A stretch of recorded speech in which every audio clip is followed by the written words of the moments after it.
N'oubliez pas l'hospitalité, car en l'exerçant, quelques-uns ont logé des anges sans le savoir. Hébreux 13:2. Bien que ces deux hommes soient apparus à Lot comme des anges, cependant, quel accueil à contre-cœur leur accorda-t-il? Lot savait que ces deux hommes étaient des anges, mais il resta là où il était pour les accueillir. Aucune mention n'est faite de nourriture, bien qu'il leur donna de l'eau pour laver leurs pieds. Il dit aux anges, restez ici, puis repartez le matin. Genèse 19:2. L'ange répondit, nous passerons la nuit dans la rue. Genèse 19:2. Ils étaient prêts à passer la nuit dehors dans la rue à cause du mauvais accueil de Lot. Ils savaient que la femme et les enfants de Lot n'étaient pas d'accord avec lui. Par conséquent, les anges ne voulaient pas entrer. Il dut insister pour qu'ils acceptent.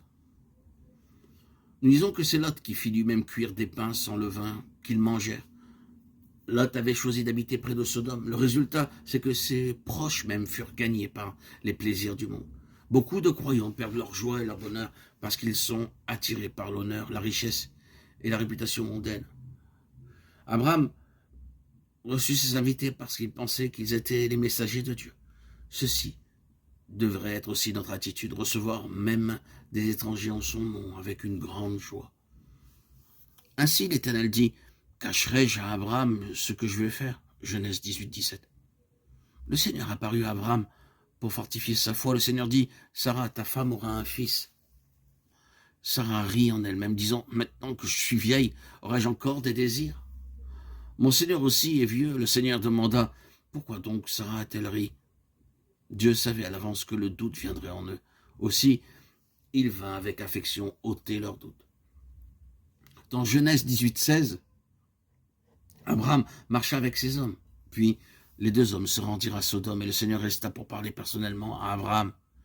Il dit, Abraham est mon ami, je le connais, et je ne peux lui cacher aucun secret. Je l'ai observé et je sais comment il veille sur sa famille. Je vais lui dévoiler le secret de mon cœur. L'heure est venue de juger les hommes de Sodome et de Gomorrhe. Abraham se tint devant le Seigneur tandis que les anges se rendirent à Sodome et Gomorrhe et le Seigneur parla seul à seul avec Abraham. Il lui parla librement, comme l'ami d'Abraham. Il n'envoya pas ses anges pour parler à Abraham, mais il vint en personne. Dieu dit ici, je parlerai moi-même à Abraham, j'ai une question importante à débattre avec lui. Quel privilège et quel honneur d'être ses amis. Vous êtes mes amis si vous faites ce que je vous commande. Jean 15:14. Imaginez le Seigneur venant vers vous pour vous parler. Nous devons d'abord être testés et éprouvés pour être dignes de ce privilège. Dans Genèse 18:19, le Seigneur déclare, je sais qu'il transmettra mes commandements à ses enfants et à sa maison après lui. Ainsi le Seigneur avait observé Abraham et sa maison constamment, comment il donnait fidèlement le message de Dieu à toute la famille. Toute famille devrait avoir le culte familial régulièrement. Si nous enseignons régulièrement et fidèlement la parole de Dieu à nos enfants, nous deviendrons nous aussi des amis de Dieu, et ce qui est caché pour les anges nous sera révélé. Lorsque Dieu annonça à Abraham les événements à venir, Abraham intercéda pour les hommes de Sodome et de Gomorrhe. Il obtint de la hardiesse comme l'ami de Dieu.